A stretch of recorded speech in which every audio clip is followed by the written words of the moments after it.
We begin our study of civil wrongs with intentional torts. These torts are fundamentally different from negligence because they require a specific mental state from the defendant.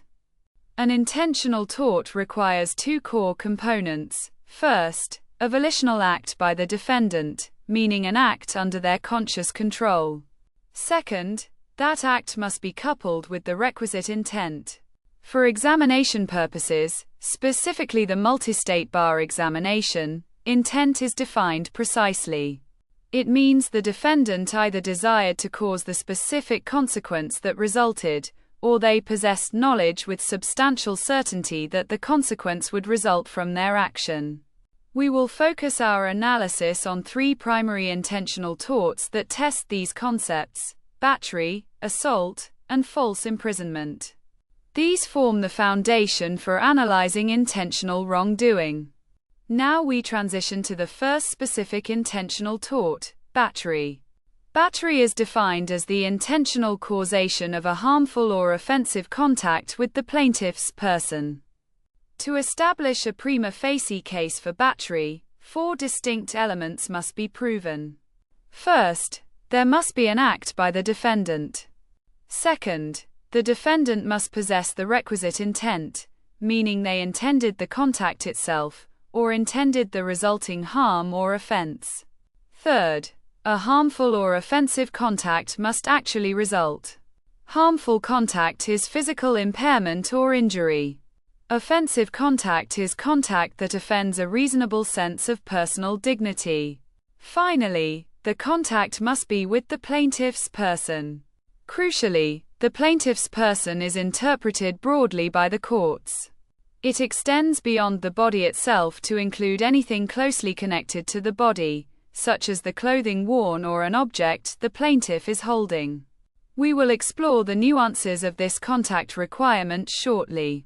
Building directly on the concept of contact with the plaintiff's person, we must now address two critical traps frequently tested on the multi-state bar examination regarding battery. The first major trap involves transferred intent. If a defendant intends to commit an intentional tort against person A, but instead commits battery against person B, the intent transfers. For example, intending to punch Alice but accidentally hitting Bob results in battery against Bob.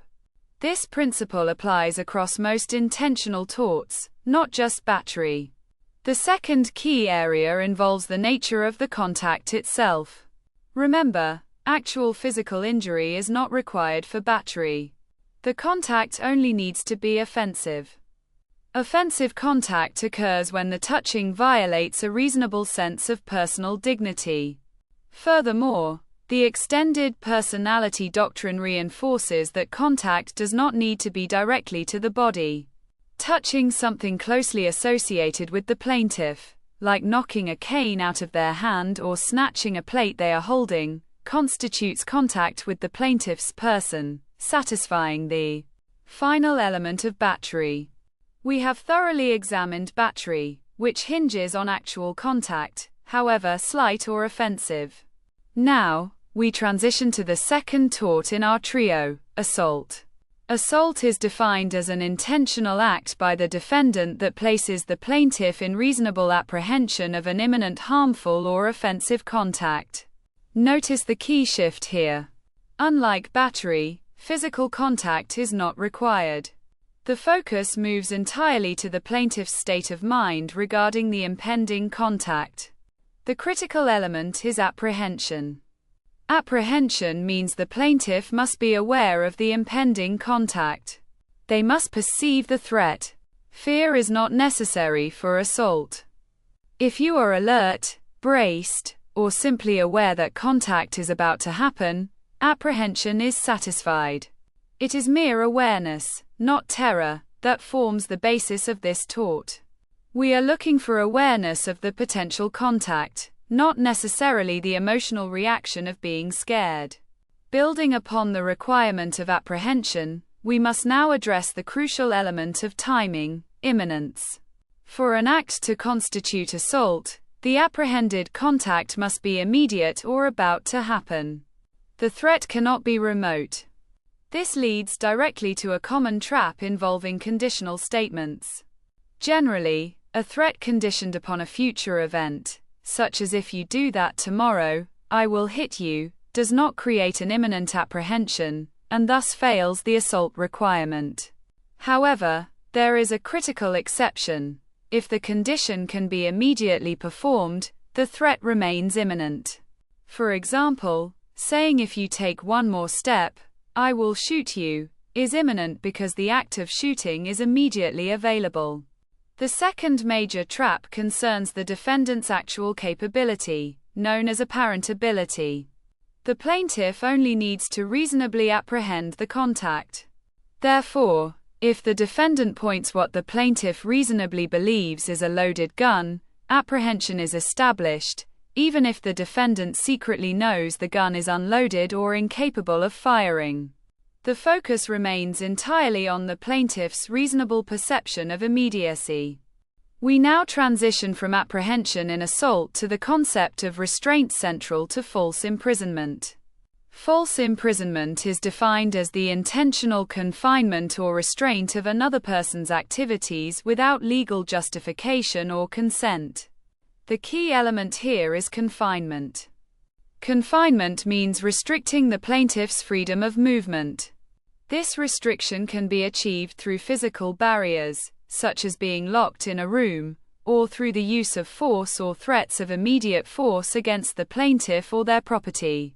Furthermore, confinement can result from the assertion of an invalid legal authority, like an unlawful arrest by a private citizen acting as an officer.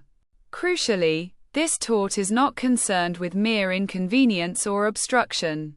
If the defendant merely blocks a path but the plaintiff can easily walk around, that is insufficient.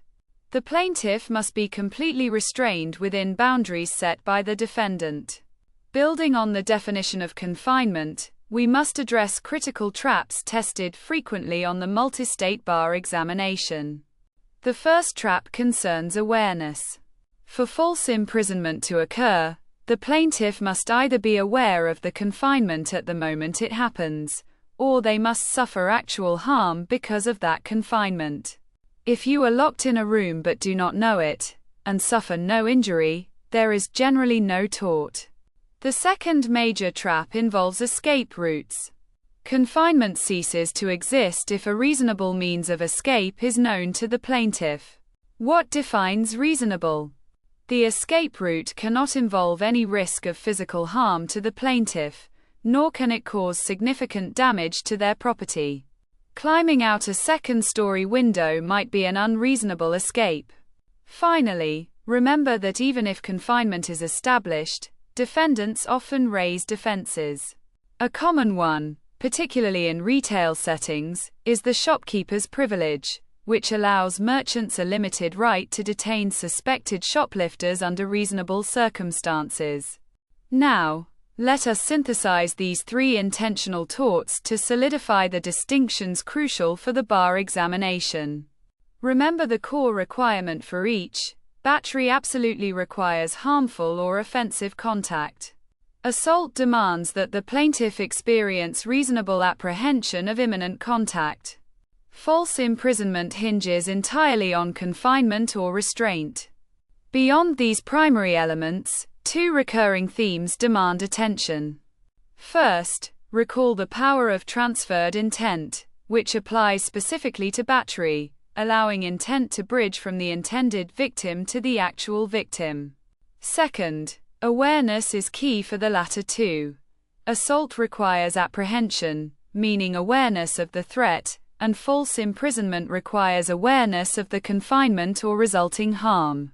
Mastering these distinctions, contact, apprehension, and confinement, will ensure you correctly categorize these foundational torts as we prepare to analyze applicable defenses.